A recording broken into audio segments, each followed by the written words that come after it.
လောကမှာအပေါင်းအသင်းဆိုတာဓမ္မအရေးကြီးတယ်အပေါင်းအသင်းပေါ်မှာမိပြီးတော့လူတွေဟာအကောင်းဆိုးတွေအများကြီးဖြစ်နေဒါကိုပဋ္ဌာန်း24ပစ္စည်းကြောင့်ဥပနိတယပစ္စည်း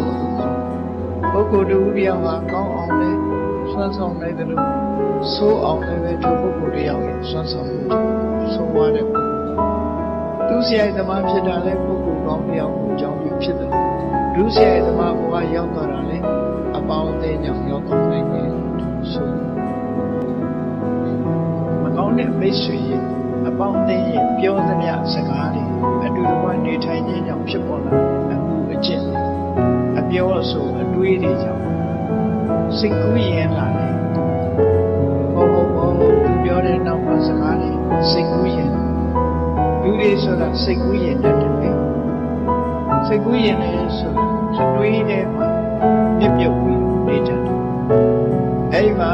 ကောင်းတဲ့စိတ်ကူးဆိုတာပေါ်ခဲ့တယ်မကောင်းတဲ့စိတ်ကူးတွေပဲများဒါကြောင့်စိတ်ကူးရင်ပြီးတော့သာသနာတော်ကပြန်ပြီးတော့ထွက်ခွာတယ်ဘုန်းကြီးဘုရားထွက်တော်လည်းပြန်ပြီအဲ့ဒီလူဘဝပြန်ရောက်သွားရမြတ်မကအဲ့ဒီမကောင်းတဲ့အပေါင်းအသင်းရဲ့ပြောဆိုမှုတွေကြောင့်သူဟာနောက်ဆုံးမှာလူဆိုးတယောက်ဖြစ်ရောက်မြတ်မကအမေကိုတတ်တဲ့အမှုတွေသူကျူးလွန်သွားတော့ဆိုးဝါးသွားခဲ့တယ်ဆိုဓမ္မဆိုးဝါးတဲ့ပြမှုကြီးတွေကိုသူကျူးလွန်ပြီးမိဘကိုပင်စောကားပြီးမိခင်ကိုတတ်ပြီးတဲ့ပြမှုကြီးတွေကိုသူကျူးလွန်ပြီးဆိုတာလွန်ကြောက်စရာ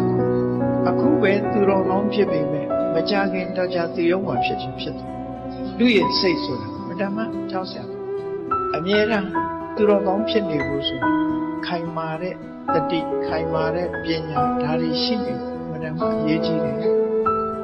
အတွေးလေးတစ်ချက်ချော်သွားလိုက်တာနဲ့တပြိုင်နက်သူတော်ကောင်းဘဝကရှော့ကျသွားနိုင်တယ်ဒါကြောင့်မို့အဲ့ဒီမိတ်ဆွေရုပ်ရဲ့တိုက်တွန်းနှိုးဆော်မှုတွေနဲ့သူဟာ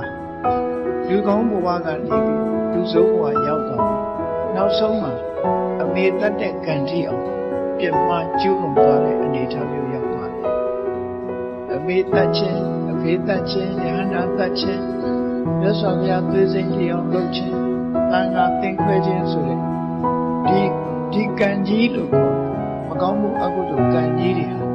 တည်ပြီးချမ်းမဲ့မှာလုံးဝအကျိုးပေးတဲ့ဘုရားကံမျိုးဖြစ်တယ်သူတို့ကိုတွန်းလှန်ဖယ်ရှားနိုင်တဲ့ကုသိုလ်ဆိုတာလည်းမရှိဘူးဘလောက်ပဲကုသိုလ်လုပ်လို့သူတို့ကိုဖယ်ရှားပြစ်ဖို့တတ်နိုင်ဘူးဒါကြောင့်သူတို့ကလွန်ကြီးလေးတဲ့ပြစ်မှုကြီးတွေဖြစ်လာပြီးသေသည်ချမ်းမဲ့လုံးဝဒီအကျိုးကိုခံစားရမယ်လို့ဆိုဒါမို့ပင်စာနန္ဒရိယပင်စဆိုတာ၅ခုအာနန္ဒရိယဆိုတာသေသည်ချမ်း